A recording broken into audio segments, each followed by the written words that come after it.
Buenas tardes, alumnos y alumnas de Gestión Económica y Financiera de la empresa del ciclo de Transporte y Logística. A continuación os voy a presentar la última tarea, la tarea del tema 8. Esta tarea se llama Analiza tu empresa y se corresponde con el tema 8 de Análisis Económico y Financiero de la empresa. Bueno, ya sabéis que este tema tiene una correspondencia con el resultado de aprendizaje 7. Están los contenidos, según normativas, contenidos propuestos, que bueno, esto simplemente para saber un poco lo que va a entrar en la tarea. Descripción de la tarea. Bueno, veis el caso práctico que es para ponerse en situación. Y pasamos directamente a la actividad 1, que es el cálculo de ratios. Esta actividad 1 está vinculada a 3 criterios de evaluación, 7A, 7G y 7H. Os doy un balance de situación de la empresa Eurasia Sociedad Anónima. En este balance, como veis, tenéis el activo, el pasivo y el patrimonio neto. Este balance está estructurado directamente por masas patrimoniales, activo no corriente, existencias, deudores comerciales y otras cuentas a cobrar, son derechos de cobro. Aquí tenemos la tesorería, efectivo y otros activos líquidos equivalentes, banco y caja principalmente. Veis, por lo tanto, que estamos hablando de un balance en la que está establecido por masas patrimoniales. Los fondos propios, ya sabéis, patrimonio neto, pasivo no corriente y pasivo corriente, que es desconocido, un valor desconocido. Aquí tenéis que hacer algo parecido a lo que hicimos con el balance de la actividad del tema 6 de contabilidad.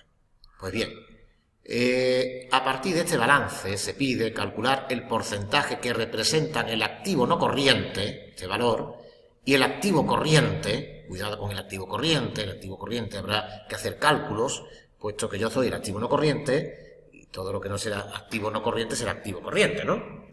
Bueno, pues hay que calcular qué porcentaje representan el activo no corriente y el activo corriente respecto del activo total. Hay por una parte que calcular un porcentaje del activo no corriente y por otra parte otro porcentaje para el activo corriente. ¿Respecto de qué? Respecto del activo total. Estos son también una especie de ratios en las que habrá que dividir lo que se comenta aquí, el activo no corriente, entre el activo total. Y lógicamente, como es un porcentaje, multiplicado por 100. Calcula el fondo de maniobra interpretando el resultado obtenido. Bueno, ya sabemos lo que es el fondo de maniobra, buscar la fórmula del fondo de maniobra y la calculáis y me interpretáis el resultado. En el apartado B, todo esto se corresponde con el criterio 7A. Criterio 7H. Vamos a calcular ya e interpretar ratios que aparecen esas fórmulas en el temario.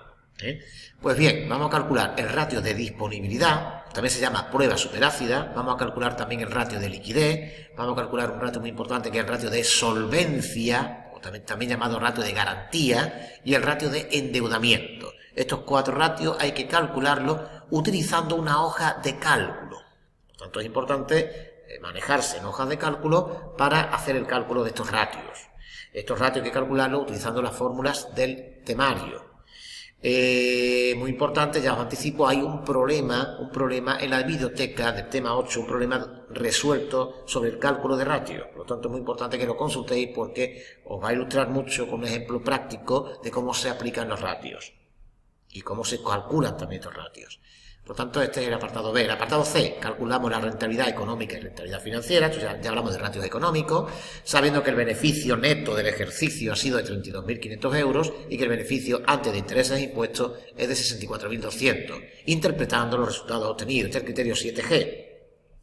Hay que calcular la rentabilidad económica y la rentabilidad financiera. También en el problema que os he puesto en la biblioteca, también está resuelto, también ahí tenéis un apartado donde se aplica la rentabilidad económica y la rentabilidad financiera, por tanto, consultarlo también. Por tanto, tenéis el apartado B y el apartado C, donde tenéis que iros a consultar en la biblioteca un problema tipo, se hacen todos iguales, y, por favor, con ese problema tipo resuelto, con la información que aparece en el temario, estáis en disposición de hacer estos cálculos. Actividad 2. Pasamos a la tasa de rendimiento interna de una inversión, criterio 7B.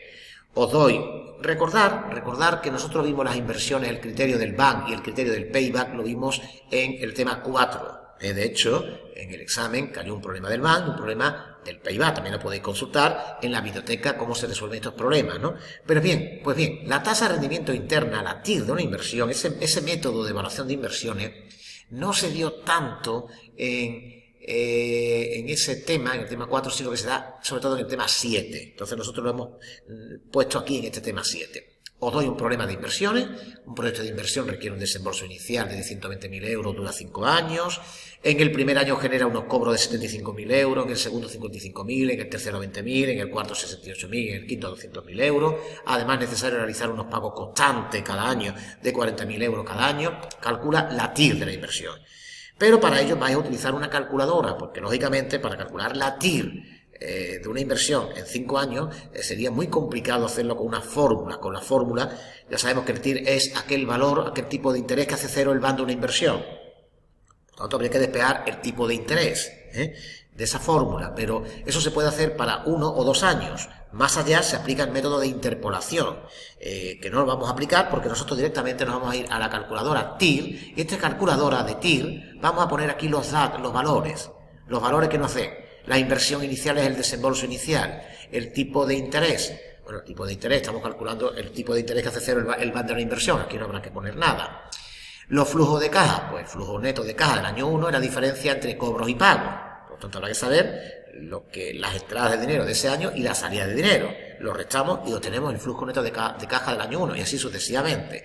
De esta forma podremos calcular el TIR que está aquí de una inversión. El TIR de la inversión, por lo tanto, seguimos por aquí, seguimos con la tarea. Si la tasa mínima es de un 15%, se acometería la inversión propuesta. Bueno, pues vamos a comparar la TIR obtenida por la calculadora online con la tasa mínima. Y en función de eso decidimos si se acomete o no se acomete la inversión propuesta razonando la respuesta. Bueno, pues un problema de TIR, que para eso podéis hacerlo con esta calculadora de TIR. El problema 3, la actividad 3 se corresponde con el umbral de rentabilidad, el criterio 7D. Es un criterio que también aparece en jefe. Yo sé también que a lo mejor lo habéis dado también en algún otro módulo. Pero bueno, es un problema tipo muy sencillito en lo que una empresa se dedica a la producción de armarios, tiene los siguientes costes de producción, aquí una serie de costes, habrá que determinar qué costes son fijos y qué costes son variables. Además sabemos que el precio unitario, el precio por armario es de 30 euros, calcula el punto muerto o umbral de rentabilidad e interpreta su significado, ¿vale? Criterio 7D. Y por último tenemos aquí también la última actividad, periodo medio de maduración y valor residual. Los criterios, uno te da un pequeño problemita donde te dice un equipo cuesta 30.000 euros, tiene una vida útil de 8 años y la depreciación anual es de 3.200 euros. ¿Cuál sería su valor residual? Pues bien, en el tema 6 se vio algo de lo que es la amortización. La depreciación anual habla de la cuota de amortización anual de ese equipo, de esta maquinaria, ¿no? Pues bien, hay una fórmula que me enlaza la depreciación anual o cuota de amortización anual que sufre un inmovilizado con la vida útil y el valor residual. En el tema 6 aparece una fórmula que podéis utilizar para esto. Por lo tanto, os animo a buscar en ese tema esa fórmula o a consultar por internet alguna posibilidad de cómo hacer este problema. Y el último apartado, un apartado teórico muy sencillito que lo he puesto para que se llama explicar un poco qué es el periodo medio de maduración. Lo habréis dado también en otros módulos, puede ser seguramente logística, pero aquí vais a explicar el concepto de periodo medio de maduración. Poco más. La información de interés, muy importante, siempre hay que consultarla. ¿Qué recursos son necesarios? Pues las páginas web que aparecen en los contenidos de la unidad, el uso de un ordenador, los ejercicios resueltos a lo largo del tema, la calculadora online de TIR que os doy en el enlace propuesto, el vídeo que he publicado en la biblioteca respecto del cálculo de ratios. Es muy importante consultar este vídeo, sobre todo para actividad 1. Y recomendaciones, recordar que los ratios deben ser calculados con una hoja de cálculo. Para ello podéis hacer captura de pantalla e insertarlas en el documento Word a entregar. Cualquier otra forma de hacerlo que te permita verificar la utilización de esa hoja de cálculo es válida. Recuerda que no se admiten entregas de archivos comprimidos. Yo no puedo admitir aquí que me entreguéis la tarea en archivos que no sean Word o PDF. Principalmente PDF es la principal vía de entrega. No admito los archivos comprimidos tipo WinRAR, ¿vale? Por lo tanto, hay que buscar la fórmula de darme la información con un único archivo. La evaluación de la tarea. ¿Cómo se evalúa la tarea? Pues bien, los criterios implicados son todos estos que aparecen aquí, su ponderación correspondiente, de forma que yo, para calcular la nota de la tarea, voy a multiplicar la nota que se tiene en el criterio 7A por su ponderación, la nota del 7B por su ponderación, y así sucesivamente tenemos la media de la tarea, que ya sabéis cómo se calcula por actividad y por pasiva.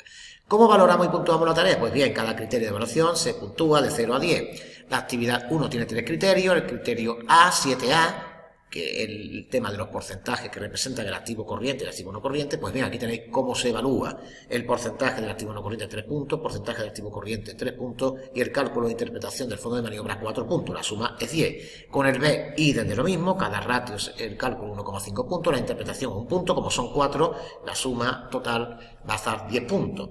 Con respecto a la rentabilidad económica y financiera, igual, cuánto vale cada uno de los cálculos e interpretación. El criterio 7B igual se ha calculado la tasa interna de rentabilidad, pues el cálculo de la TIR 8 puntos, el razonamiento de si se acomete o no la inversión 2 puntos. En la actividad 3, que es el punto muerto, pues el cálculo del punto muerto 8 puntos y la interpretación, recordad que hay que interpretar ese valor 2 puntos. En la actividad 4, cada uno de los apartados, el apartado A se corresponde con el criterio 7C, que es el valor residual, de 0 a 10 puntos lo evaluaremos, y el B, la explicación del concepto de periodo medio de maduración, también lo evaluaremos de 0 a 10 puntos. Y esta es la tarea. Esta es la tarea última, una tarea que es amplia, una tarea que tiene mucha importancia dentro del tema, puesto que he metido muchos criterios de evaluación. Por tanto, es muy importante que me hagáis una muy buena tarea, leyéndose el tema, viendo el vídeo que yo he subido en la biblioteca y consultando la información del tema. Pues un saludo, buenas tardes y espero que esta tarea sea de vuestro interés.